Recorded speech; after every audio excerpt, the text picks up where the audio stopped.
우리 성도님들 여섯 동안도 주님 은혜 가운데 평안하셨습니까? 오늘 또 말씀을 사모하시는 심령으로 주님 앞에 이르신 우리 모든 성도님들에게 성령으로 말미암아 들려지는 말씀으로 은혜 충만, 성령 충만의 복된 시간 되길 축복합니다. 오늘은 함께 교독한 말씀을 중심으로 해서 부활을 믿었던 사람이라고 하는 이런 제목으로 함께 은혜를 나누려 합니다. 저는 히브리서 11장을 가지고 말씀을 준비하여 드리면서 아브라함과 관련하여 두 번 말씀을 드렸습니다. 그리고 사라와 관련하여 말씀을 드린 일이 있고요. 히브리서 11장 11절부터는 사라에 대하여 언급을 하면서 본향 찾는 나그네를 언급하고 그 이어서 17절부터는 다시 아브라함의 믿음에 대하여서 기록을 하고 있는 것을 볼 수가 있습니다. 히브리서 11장 17절에 보면은 아브라함은 시험을 받을 때에 믿음으로 이삭을 드렸으니 저는 그 약속을 받은 자로 돼 그 독생자를 드렸느니라. 아브라함은 시험을 받을 때에 믿음으로 이삭을 드렸다고 기록을 하고 있습니다. 그러면서 저는 약속을 받은 자로 돼 그 독생자를 드렸느니라. 무슨 말씀입니까?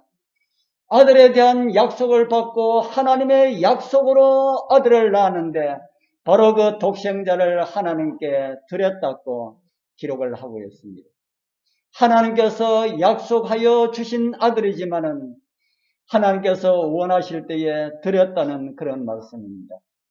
그리고 18절과 19절을 보면은 저에게 이미 말씀하시기를 내 자손이라 칭할 자는 이삭으로 말미암으리라 하셨으니 저가 하나님이 능히 죽은 자 가운데서 다시 살릴 줄들을 생각하신지라 비유컨대 죽은 자 가운데서 도로 받은 것입니다.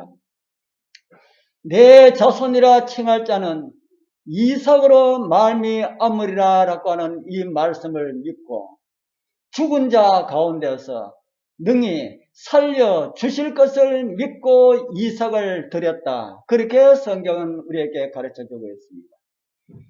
부활시켜 주실 것을 믿고 아들을 번제로 드린 아버지의 믿음과 살려주실 것이라고 하는 아버지의 말씀을 믿은 이삭의 믿음, 대단한 믿음이라는 생각이 드십니까? 지금 우리는 믿음 안에 있지 않은 자들은 믿지 못하지만은 성경의 기록을 통하여서 수많은 사람들이 부활하였던 성경의 기록을 통하여서 부활이 어떤 것인지는 확실하지는 않지만은 그래도 저와 여러분들은 희미하게나마 이해를 하고 있습니다. 그러나 아브라함에게는 그 모든 것이 다 가려져 있었습니다. 믿을 수 있는 말씀은 하나님께서 허락하시어서 죽은 사람과 같은 몸에서 태어난 아들이다. 그리고 그것이 이삭을 통하여서 하늘의 별과 같이 번성하리라 라고 하는 이 말씀 외에는 믿을 수 있는 근거가 없다 하는 겁니다. 그 외에 다른 아무것도 하나님께서 주시지 않으셨기 때문입니다. 아브라함이 살고 있었던 부엘셰바에서 번제로 드리라고 하는 그 모리아산까지는 3일 길입니다. 그 3일 길을 가면서 아브라함은 어떤 기도를 드렸을까요? 아브라함의 시대부터 약 2000년이 지난 후에 세상 죄를 지고 가는 죽으시기 위하여서 자청하신 자기를 비우신 우리 하나님 예수 그리스도께서는 십자가 3일 전에 감난산으로 가셨습니다. 이곳은 거의 매일 기도하시러 오다시피 한 그런 동산이었습니다. 어제도 오셨고 그제도 오셨고 그래서 제자들은 주님께서 기도하시는 장소에 가시는 모습을 자주 목격하였습니다. 감난산까지는 거의 다른 모든 제자들과 함께 하였기 때문입니다. 이제 그 동산으로 들어가시는 그 모습을 시대의 소망에서는 이렇게 기록을 하고 있습니다. 그러나 문득 겟세마네 가까이 이르렀을 때에 그분은 이상하게도 침묵에 잠기셨다. 예수님께서는 침묵하지 아니하시는 분이신데 그때는 침묵에 잠기셨다. 예수께서는 때때로 기도와 명상을 하시기 위하여 이곳에 오셨으나 당신의 마지막 고민의 이 밤처럼 이렇게 슬픔에 가득 찬 마음으로 오신 때는 일찍이 없었다. 겟세마네는 감난산 안에 있는 작은 동산이었습니다. 감난산으로 들어가시어서 겟세마네라고는 동산 가까이 가셨을 때에는 예수님께서 이상하게도 침묵에 잠기셨다. 그렇게 시대의 소망은 기록을 하고 있습니다. 모리아 산을 향하는 아브라함도 침묵 가운데 그 길을 갔을까요? 아니면 어떤 슬픔 가운데 갔을까요? 시대의 소망은 계속 이런 말씀을 우리에게 주고 있습니다. 그분이 앞으로 나아가심에 따라 알 수 없는 슬픔은 더욱 깊어 갔으나 그들은 그 원인을 감히 물어볼 수가 없었다. 그분의 거동은 마치 넘어지시려는 것처럼 흔들렸다. 동산에 도착하자 제자들은 저희 주님을 쉬게 하렸고 예수님께서 항상 쉬시던 장소를 열심히 찾아보았다. 이제 그분의 걸음은 단 한 걸음도 괴롭고 힘이 들었다. 마치 무거운 짐에 눌려서 고통당하는 것처럼 예수께서는 큰 소리로 신음을 하셨다. 2번이나 그분의 동료들이 그분을 부축하였는데 그렇지 않았으면 땅에 쓰러지셨을 것이다. 무엇 때문에 예수님께서 이런 걸음을 걸어가셨을까? 제가 왜 아브라함과 예수님의 이야기를 번갈아 가면서 말씀드리는지 이해를 하시겠습니까? 오늘 저는 아브라함을 통하여서 예수님을 조명해 보려 합니다. 아들을 제단의 번제로 드리기 위하여서 집을 출발하여 모리아 산을 향해 갔던 아브라함의 마음을 누가 알겠습니까? 예수 그리스도의 모형이 되는 6월절 어린 양은 며칠 전에, 3일 전에 준비되어야 했습니다. 그런 모습을 성경은 또 이렇게 기록을 하고 있습니다. 출애굽기 12장 3절 너희는 이스라엘 회중에게 고하여 이르라 이달 열흘에 너희 매인이 어린 양을 취할지니 각 가족대로 그 식구를 위하여 어린 양을 취하라. 그처럼 그 미리 준비된 어린 양처럼 예수 그리스도는 이제 겟세마네 동산에서 준비된 하나님의 어린 양으로 세상의 모든 죄를 다 담당하셔야 되셨다 하는 겁니다. 한 사람, 두 사람의 죄가 아닙니다. 10사람, 100사람의 죄도 아닙니다. 1000사람, 10,000사람의 죄의 무게도 아닙니다. 아담 이후 이 세상에 존재했던 사람들의 수는 얼마나 될까요? 지금 이 세상의 인구가 78억 정도 된다고 합니다. 우리나라가 인구가 늘지 않아서 그렇지 세계 인구는 지금도 끊임없이 증가되고 있습니다.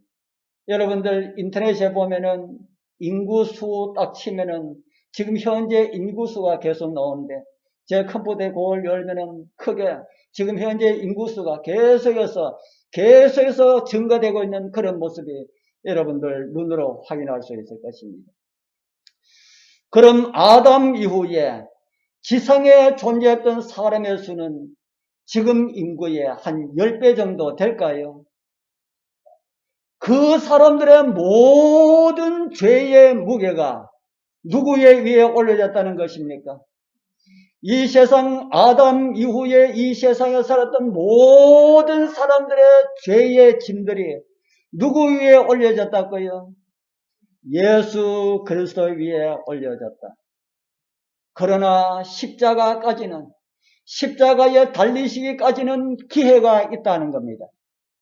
비록 하늘에서 죄인을 대신하여 죽이시겠다고 사람 되어서 오셨지만은 그것을 거절하실 수도 받아들일 수도 있으셨다 하는 것입니다.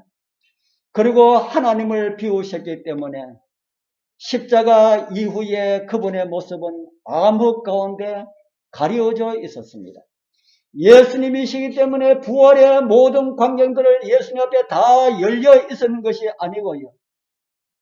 하나님이심을 다 비워버리기 때문에, 미래를 아는 능력을 다 비워버리기 때문에 예수님께서 죄인을 대신하여 죽으시고 난 다음에 모든 것들은 다 가려워져서 예수님은 전혀 모르는 그런 가운데서 십자가로 나아가셨다 하는 것입니다. 그래서 예수님의 마음은 더욱 무거웠습니다. 다른 것은 몰라도 죄가 얼마나 무겁다는 것은 예수님께서 아셨기 때문에 이제 모든 세상 사람들의 죄를 대신하여 죽게 되면은 아버지 하나님과 성령님과 영원히 분리될 것이라는 그 사실 때문에 예수님의 마음은 더욱 아팠고 무거웠습니다. 겟세마네 기도의 장소에 가까이 오시어서 다른 제자들은 동산 안에 두시고 이제 베드로와 요한 그리고 야고보 이 세 제자들만 데리고 동산 안으로 들어가셨습니다. 그리고 주님께서는 입을 여셨습니다.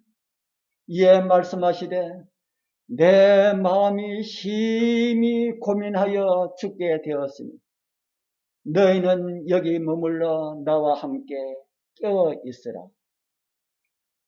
내 마음이 심히 고민하여 어떻게 되었다 합니까? 죽게 되었다. 그러면서 제자들에게 무슨 말씀 하셨습니까? 너희는 나와 함께 깨어 있으라. 이 말씀은 어떤 말씀일까요? 내가 기도하는 동안, 이전에는 내가 기도할 때 너희들 자고 쉬고 했지만은 오늘만큼은 내가 기도하는 동안 너희들 자지 말고 나와 함께 깨어서 기도해 주면 안 되겠니? 라는 그런 말씀입니다. 이전에도 이 세 제자들과 이 동산 안으로 자주 오셨습니다. 이 세 제자들은 12 중에서도 예수님과 가장 가까운 주님의 친구들이었습니다. 그들은 변화산에서 모세와 엘리야로 더불어 말씀하시는 예수님의 모습도 보았고요. 이는 내 사랑하는 아들이요 내 기뻐하는 자라는 하늘의 음성도 이들은 들었습니다. 이곳 기도의 동산에 함께 와서는 예수님과 함께 기도하기도 하였고 그 후 예수님은 더 많은 기도를 하시는 동안 그들은 평안하게 쉴 수가 있었습니다. 그러나 오늘은 좀 다르신 것 같았습니다. 나와 함께 껴있어 달라고 부탁하셨습니다. 함께 껴있으라는 그 말씀이 어떤 말씀일까요? 함께 껴있으라. 주님과 함께 그 밤은 함께 기도하면서 밤을 새우기를 주님께서 원하셨다라는 말씀입니다. 그렇게 부탁의 말씀을 제자들에게 하신 예수님께서는 조금 나아가서 그들이 보고 들을 수 있는 곳, 그렇게 멀지 않은 곳에 가셔서 땅바닥에 엎드리셨습니다. 여러분들 겟세마네 예수님의 기도하는 모습의 그림들을 여러분 보셨습니까? 하늘을 향하여서 온한 마음으로 그렇게 기도드리는 이 모습은 겟세마네의 기도의 모습이 아닙니다. 여기는 이 모습은 그런 모습이 아닙니다. 오히려 이런 모습이었을 것이다. 제가 언제 한번 보여드렸지요.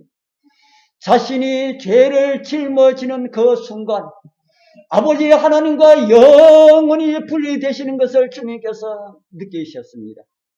죄의 무게가 너무나 무겁기 때문에 그 어두움이 너무나 어둡기 때문에, 그 골이 너무나 깊기 때문에 주님의 마음은 겟세마네 동산에서 떨리고 있었습니다. 그 순간을 지나기 위하여서 당신이 배우셨던 그 신성의 능력을 사용해서는 안 되었습니다. 그러면은 인류를 위한 구원의 계획은 다 수포로 돌아가는 것입니다. 죄의 짐을 지시는 순간 아버지로부터 영원히 버림을 받게 된다는 것을 주님께서 느끼셨습니다. 죄는 하나님과 함께 할 수 없기 때문에 죄의 저주로 인하여서 아버지와 분리가 되므로 이제는 사탄의 세력이 가져올 그 투쟁에서 이기실 것이라고 하는 이런 확신도 예수님께서는 없었습니다. 그 절망의 순간 차가운 땅바닥에 엎드리신 주님의 입에서는 이런 기도가 흘러나왔습니다. 마태복음 26장 39절 이제 같이 한번 읽어보겠습니다. 조금 시작. 조금 나아가서 얼굴을 땅에 대시고 엎드려 기도하여 가라사대 내 아버지여 만일 할만하시거든 이 잔을 내게서 지나가게 하옵소서. 그러나 나의 원대로 마옵시고 아버지의 원대로 하옵소서 하시니 그렇게 기도하신 예수님은 기도를 마치신 후에 제자들에게 와서 인간의 도움을 받기를 원하셨습니다. 그런데 제자들 중 가장 믿음이 좋다고 했던 세 제자들이 어떻게 하고 있었습니까? 다 자고 있었습니다. 자는 것을 보신 주님께서 이 말씀을 세 제자들 향하여 하셨습니다. 제자들에게 오사 그 자는 것을 보시고 베드로에게 말씀하시되 너희가 나와 함께 1시 동안 또 이렇게 깨어 있을 수 없더냐? 시험에 들지 않게 깨어 있어 기도하라. 너희가 나와 함께 1시 동안 또 깨어 있을 수 없더냐? 이 말씀 무슨 말씀입니까? 예수님의 공생의 3년 반 동안 제자들의 도움을 받으신 적이 몇 번 있었습니다. 한 번은 해변에서 수많은 사람들을 가리키고 난 다음에 점심때가 넘어가고 있을 때에 제자들이 예수님께 무리들을 동네에 들어가서 먹을 것을 사먹게 하소서라고 했을 때에 예수님께서 이런 말씀을 주셨지요. 예수께서 가라사대 갈 것 없다. 너희가 먹을 것을 주어라. 이 말의 의미를 알아차렸는지 제자들이 보리떡 5개와 물고기 2마리를 구해오셨습니다. 그리고 그것으로 5,000명이 넘는 백성들을 먹이시고 10바구니 넘게 모은 일들을 여러분들 기억하시죠. 그때는 제자들이 눈치 있게 잘해 주었는데 그때는 눈치 빠른 빌립이 있어서 그렇게 하였는지 모르지만 이번에는 그래도 예수님의 마음을 잘 안다고 하는 제자들이 있는데도 함께 기도하자고 하는 예수님의 마음을 모르는 채 세 제자들은 잠만 잤다 하는 겁니다. 이제 두 번째 제자들에게 나와 함께 깨어 있어 기도하라라고 이렇게 말씀을 하시고 난 다음에 두 번째 예수님께서 기도하라고 하셨습니다. 제자들은 지금 혼수 상태에 있는 것처럼 예수님께서 전에는 이런 말씀 하신 적이 없었는데 무엇 때문에 저런 말씀을 하실까? 제자들은 그 말씀에 이해가 안 되는 그런 모양이었습니다. 다시 기도하시는 예수님의 모습을 누가는 이렇게 기록을 하고 있습니다. 조금 예수께서 힘쓰고 애써 더욱 간절히 기도하시니 땀이 땅에 떨어지는 뭐처럼 되었더라고요? 핏방울처럼 되었더라. 처음보다 더욱 간절하게 기도하셨다고 성경은 기록을 하고 있습니다. 아마도 예수님께서 제자들에게 기도를 부탁하신 후에 베드로가 무슨 말인지는 잘 모르지만은 무엇인가 지금 심상치 않은 것이 있다는 것을 직감했는지 모르겠습니다. 그래서 같이 기도하자고 말씀하신 예수님의 그 부탁처럼 기도는 하지 않았지만은 예수님의 기도하시는 모습을 자세히 본 것 같습니다. 그리고 그는 겟세마네에 예수님의 기도하시던 그 모습을 그는 바울에게 이야기를 해 주었을 것이고요. 바울은 다시 그를 따라다녔던 누가에게 전해 주었을 것입니다. 그리고 누가는 그 내용을 누가복음 22장 44절에 이렇게 기록을 하고 있습니다. 간절히 기도하시니 땀이 땅에 떨어지는 핏방울처럼 되더라. 우리 여러분들 기도하면서 땀을 흘려보신 적이 있으십니까? 기도하면서 땀을 흘리면서 그렇게 기도해 본 적이 있으십니까? 아마 있을 것입니다. 여름에. 저도 여름에 야영회를 갔는데 아주 목사님의 감동적인 이런 헌신의 설교를 하고 난 다음에 개인 기도를 드리자 해가지고 다 숲으로 흩어져 가지고 각자 멀리 떨어지는 곳에서 기도하라고 그러더라고요. 그래서 저도 어디 한적한 곳, 아무도 없는 곳에 나무 밑에 무릎을 꿇고 앉았는데 정말 간절하게 기도하는데 얼마나 땀이 많이 나온지, 그 땀은 기도로 인하여서 흘러내린 땀이 아니고 무엇 때문에 나는 땀이었다고요? 더워서 나는 땀이었다. 그런데 예수님께서 기도하시던 그 시간은 여름이 아니었습니다. 유대력으로 1월 13일, 우리 달력으로는 3월 10일 정도 될 것입니다. 3월에 바깥 공기가 차갑게 느껴질까요? 덥다고 느껴질까요? 그 이튿날 예수님께서 잡혀가실 때에 베드로가 따라 들어가서 어디에 앉았다는 기록을 볼 수가 있습니까? 베드로가 무엇하고 있었다고 합니까? 불을 쬐고 있었다. 그러니까 춥다는 겁니까? 덥다는 겁니까? 예. 기도해서 땀이 날 그런 기운이 아닌데 예수님의 이마에서는 무엇이 흘러내렸다고요? 땀이 흘러내렸다. 그런데 그 땀이 무엇처럼 보였다고 합니까? 베드로가 봤습니다. 달빛에 예수님께서 이마에서 흘러내리는 그 땀이 핏방울처럼 보였습니다. 우리는 땀이 나도록 또 기도 드리지 못하겠는데 예수님께서는 핏방울이 흘러내도록 그렇게 기도를 드렸다. 무엇이 그분의 이마에 핏방울이 맺히게 하였을까요? 예수님께서 엎드려 기도하실 때에 그 입에 어떤 말이 나왔다고 하였습니까? 아버지여, 만일 할만하시거든 이 잔을 내게서 지나가게 하옵소서.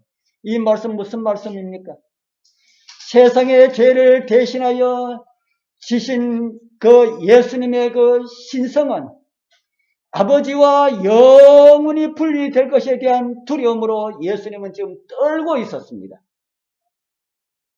이제 세상의 모든 죄를 다 짊어지고 죽게 된다면, 나아가게 된다면 아버지와 영원히 분리되어서 죄로 남게 될 그 사실로 인하여서 예수님이 떨고 있었다 하는 겁니다. 그래서 아버지, 십자가 없이는 되지 않습니까? 라는 기도를 지금 드리고 있는 겁니다. 십자가 없이 되지 않습니까? 이것은 십자가의 외적인 고통 때문이 아닙니다. 죄의 무게가 너무 커서 그 무게 때문에 그분의 이마에 핏방울이 흘러 떨어졌다. 이제 세 번의 기도를 마친 후에 폭도들이 와서 예수님을 잡아 끌고 갔습니다. 그리고 그날 밤에 밤새도록 이리저리 끌려다니셨습니다. 마지막으로 빌라도에 의하여서 사형 판결을 받고 사형자에 대한 형벌이 곧 가해졌습니다. 왕이라고 고소한 유대인들이 벌한 듯이 로마 병장들은 과시로 면류관을 만들어서 예수님의 머리에 씌웠습니다. 한 사람이 씌울 때에 그 옆에는 동료 로마 병정이 살살 해라, 찔리면 아프다, 이렇게 하였을까요? 힘센 로마 병정들이 인정사정 없이 이 과시관을 예수님 위에 꾹 하고 짓눌러서 씌웠을 것입니다. 그리고 주님의 옷을 버리고 채찍을 때립니다. 거의 실신하도록 때려서 정신을 빼놓는다 합니다.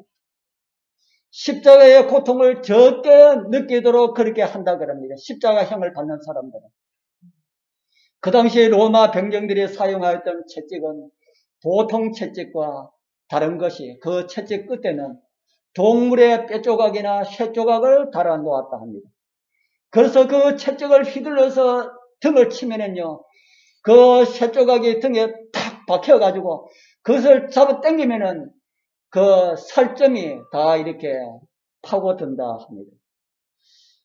그렇게 채찍행이 끝난 죄수의 등은 등뼈가 다 보이기까지 하였다는 그런 기록이 있습니다. 그 참혹이 어떠한지 짐작할 수가 없다는 겁니다. 그리고 십자가를 지워서 골고다로 향합니다. 골고다 십자가 처형 장소에 와서는 그냥 곱게 아플라 살살 이렇게 십자가를 세우자 이렇게 했을 거예요. 저는 패션 오브 크라이스트라고 하는 그 영화의 내용보다 어쩌면 사단이 더 잔인하게 하지 않았을까 그렇게 생각을 합니다. 이제 겟세마네 동산까지 그 고통의 크기가 얼마였는지 아무도 알 수가 없을 만큼 그런 고통을 겪으면서 그 동산으로 올라갔습니다. 그런데 정은의 말씀에서 이런 말씀을 읽어볼 수가 있습니다. 이 최대의 고민의 시간에 구주께로부터 하나님께서 당신의 얼굴을 돌리심을 인하여 인간이 결코 완전히 이해할 수 없는 슬픔이 그분의 마음을 찔렀다. 예수님께서는 아버지 하나님조차 자신에게로부터 얼굴을 돌리신 것을 주님은 아셨습니다. 그래서 그것으로 인해서 인간이 결코 이해할 수 없는 슬픔이 그분의 마음을 찔렀다. 이러한 고민이 컸기 때문에 그분은 무엇을 느낄 수가 없다 그랬습니까? 그분의 육체적 고통은 거의 느낄 수가 없었다. 가시관을 머리에 씌우고 그의 등을 새창이 붙은 그 채찍으로 찍어서 등을 가리고 그를 십자가에 못 박고 그렇게 고통을 가하는 그 모든 고통도 우리 주님께서 그 마음 가운데 가지고 있는 그 죄의 지물에 의해서 하나님과 분리되는 그 고통 때문에 십자가의 고통은 거의 느낄 수가 없었다. 죄로 인하여서 아버지와 분리되는 고통 때문에 그렇다는 겁니다. 이 마음의 고통 때문에 그분은 몸의 고통은 거의 느낄 수가 없었습니다. 그런 가운데서 예수님은 아버지의 약속, 말씀으로 나타난 아버지의 약속을 바라보게 됩니다. 그리고는 다 이루었다고 선언합니다. 마지막으로 조여오는 심장의 압박을 죄의 무게를 감당할 수 없어서 주님의 심장은 십자가에서 터져버리고 맙니다. 그리고 예수님은 고개를 떨구었습니다. 이런 일들이 예수 그리스도께서 3일 동안에 일어난 일들입니다. 그리고 안식일에 예수님께서 무덤에서 쉬셨고요. 첫째 날 이른 새벽 사망을 이기시고 부활하셨습니다. 제가 누구 이야기하다가 예수님 이야기로 옮겨졌습니까? 모리아산으로 가는 아브라함의 일행의 이야기를 하다가 예수 그리스도의 이야기로 옮겨졌습니다. 모리아산으로 가는 아브라함의 일행과 겟세마네 골고다로 향하시는 예수님의 모습 비슷하다는 생각이 들지 않습니까? 골고다로 예수님께서는 십자가를 지고 가셨는데 모리아산으로 십자가의 모형이 되는 나무를 지고 모리아산으로 오르는 이삭이 보입니다. 산을 오르다 문득 이삭이 이런 말을 합니다. 창세기 22장 7절 우리 같이 한번 읽어보겠습니다. 이삭이 시작. 이삭이 그 아비 아브라함에게 말하여 가로되 내 아버지여 하니 그가 가로되 내 아들아 내게 여기 있노라. 이삭이 가로되 불과 나무는 있거니와 번제할 어린 양은 어디 있나이까. 산을 오르는 아브라함과 아들 이삭. 이삭은 자기를 태울 나무를 지고 갔고요. 아버지는 무엇을 들고 갔다 합니까? 불과 칼을 들고 갔다. 불과 칼은 무엇하는 도구입니까? 불과 칼은 무엇하는 도구지요? 아들을 죽이는데 사용할 도구들이다. 우리는 모형과 그림자에서 놀라운 한 가지 진리를 발견하게 되죠. 예수님께서는 번제에 사용될 나무를 지고 가셨고, 불과 칼은 누가 들고 가셨다는 말씀이 되는 겁니까? 아버지 하나님께서. 그렇다면 예수님께서 십자가형으로 돌아가셨습니까? 아버지에 의하여서 돌아가셨습니까? 무엇으로 돌아가셨습니까? 어떻게 생각하면 아버지 하나님께서 예수 그리스도를 죽이셨다, 이렇게 이해할 수가 있는데, 노아 시대에 수많은 사람들이 홍수로 인하여서 죽었습니다. 누가 그렇게 하였습니까? 하나님께서 그렇게 하셨습니까? 우리는 자칫하면은 죄의 결과를 하나님께 돌리는 그런 잘못을 범할 수가 있습니다. 마지막 때의 불의 심판은 하나님께서 하시는 것입니까? 만약에 하나님께서 하신다면 수십억이 될지 수백억이 될지 모르지만 그 많은 사람들을 다시 부활시켜서 다시 죽이신다라는 이런 말씀이 되는 것입니다. 성경은 하나님께서 죽이시는 하나님으로 말합니까? 살리시는 하나님으로 말합니까?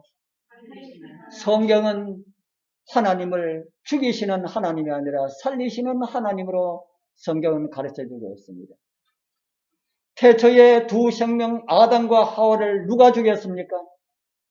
태초의 아담과 하와를 누가 죽였습니까?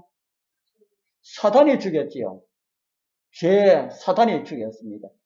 먹어도 죽지 않는다고 거짓말을 하여서 아담과 하와가 죽도록 했습니다. 그리고 하나님께서는 즉시 무엇을 선포하셨습니까? 구원의 경륜이라고 하는 창세기 3장 15절을 선포하셔서 이것을 믿고 살라고 그렇게 하셨지요. 그리고 그 아들 예수 그리스도를 보내시어서 인류의 죄를 대신하여서 그 죄를 다 예수님께 지워서 그 몸에 온 인류의 죄로 인한 심판을 받게 하셨습니다. 그것을 받아들이는 자는 살고 살기를 싫어하는 자들은 그것을 거절하면 되는 겁니다. 살기를 싫어하는 자들은 다 죽은 사람들이라고 성경은 가르치고 있기 때문에 마지막 날 심판은 다른 말로 이해를 한다면 합동 장례식을 치르는 그런 장면이다. 그것이 최후의 심판이라 하는 겁니다. 그러면 예수님을 누가 죽게 했습니까? 예수님은 누가 죽게 했습니까? 죄가 죽게 했는데 누구의 죄가요? 내 죄. 내가 누구를 죽게 했다고요? 내가 예수님을 죽게 하여. 그러나 좀 더 안으로 들어가면 사탄이 예수님을 죽게 한 것을 볼 수가 있습니다. 그러면 우리가 예수님을 죽게 했는데 누가 또 우리를 살게 하시나요? 예수 그리스도께서 우리를 살게 하십니다. 이제 모리아 산으로 올라가서 제단을 쌓았습니다. 그리고 아들에게 말합니다. 아들에게 무슨 말을 했을까요?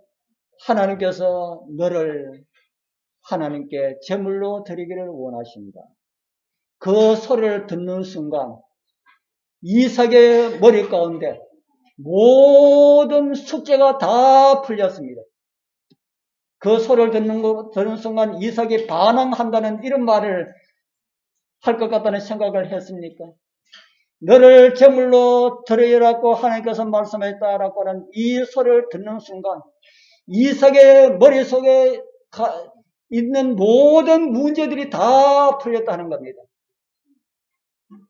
아버지께서 제사 드리러 갈 때 평일에는 다른 날은 그러지 않았는데 왜 그날 아침에는 어머니와 상의도 없이 급하게 제사 드리러 가져게 했을까? 다른 날은 종들에게 나무를 준비하라 그러는데 그 모든 나무를 다 아버지가 준비해서 다 그렇게 하셨을까? 그리고 3일길 왜 아버지의 걸음이 그렇게 느렸는지 그걸 몰랐는데 그것도 이제 알겠습니다. 3일 동안 저녁에 자면서 밤마다 아버지가 눈물을 흘리면서 통곡하는 그런 기도를 드리는데 무엇 때문에 그런 기도를 드리는지 알지 못했는데 이제 이삭은 그것이 다 알게 됐다는 겁니다. 그런 이야기를 다 들은 이삭은 떨리는 아버지의 손을 도와서 자신을 묶는 일에 도와줍니다. 그리고 그는 둘이 함께 만들어 놓은 그 제단 위에 아버지가 자기를 못 올릴 것 같아서 자기가 그 제단 위에 올라갑니다.